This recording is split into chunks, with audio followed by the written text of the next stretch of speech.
Assalamualaikum warahmatullahi wabarakatuh. Perkenalkan, nama saya Nabila Aulia Azhara. Di sini saya akan menjelaskan tentang apa sih kritik sastra.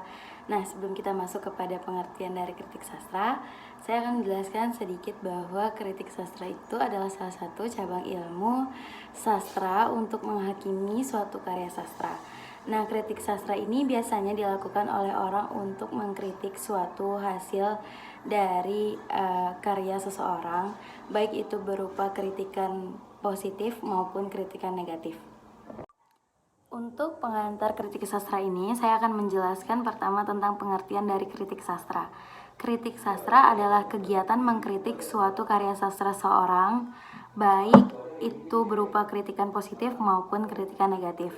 Nah, selain itu, kritik sastra merupakan cabang ilmu sastra untuk menghakimi atau menunjukkan penilaian terhadap karya sastra seseorang. Kritik sastra ini juga memiliki fungsi untuk mengkaji dan menafsirkan karya sastra secara lebih luas. Kritik sastra biasanya dihasilkan oleh kritikus-kritikus. Nah, kritikus-kritikus sastra ini penting untuk memahami tentang ilmu-ilmu karya sastra seperti sejarahnya, biografi, penciptaan karya sastra, latar belakang tentang karya sastra, maupun ilmu-ilmu lain yang terkait dengan kritik sastra ini. Selanjutnya, kritik sastra memungkinkan suatu karya ini dapat dianalisis, diklasifikasi, dan dapat akhirnya dinilai. Seorang kritikus sastra, pandangannya hidupnya ini harus terdapat dalam suatu karya sastra. Nah, sebuah kritik sastra yang baik ini harus menyertakan alasan-alasan dan bukti-bukti kuat mengapa suatu karya itu dikatakan baik ataupun buruk. Selanjutnya kita akan masuk kepada fungsi dari kritik sastra ini sendiri. Nah, beberapa fungsi umum yang dijadikan satu menjadi kesimpulan bahwa kritik sastra ini memiliki fungsi untuk menilai suatu karya seseorang, baik itu penilaiannya positif maupun negatif, sebagai acuan untuk menjadi pedoman bagi kritikus-kritikus sastra selanjutnya. Nah, kritik sastra ini merupakan studi sastra yang secara langsung berhadapan dengan karya sastra dengan fokus utamanya adalah penilaian. Sementara fungsi kritik sastra itu dibagi menjadi 3. Yang pertama adalah untuk mengembangkan ilmu sastra sendiri. Kritik sastra ini dapat mengembangkan teori sastra dan sejarah sastra.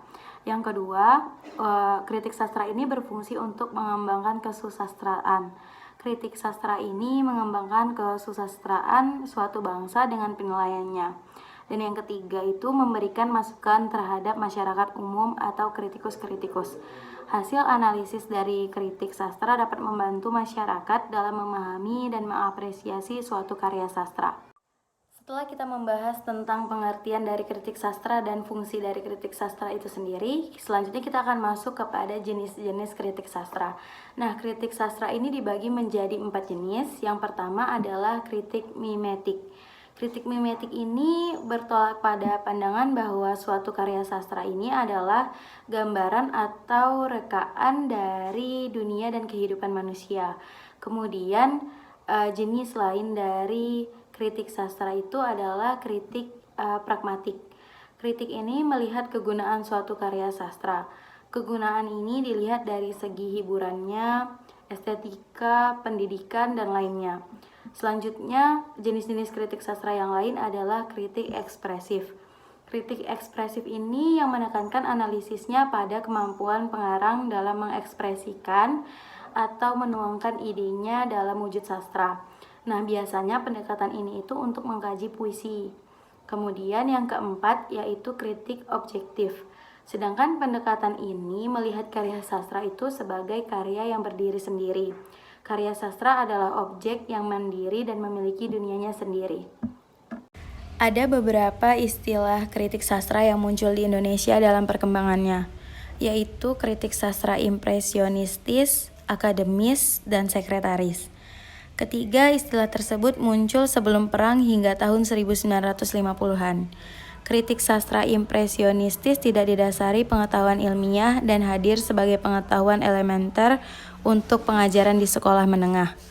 Barulah muncul kritik sastra akademis pada tahun 1950-an yang dimulai oleh para kritikus kompeten secara ilmiah dari Universitas Indonesia. Pada tahun 1960-an muncul aliran kritik baru yang dipelopori oleh kalangan seniman dan pengarang sendiri.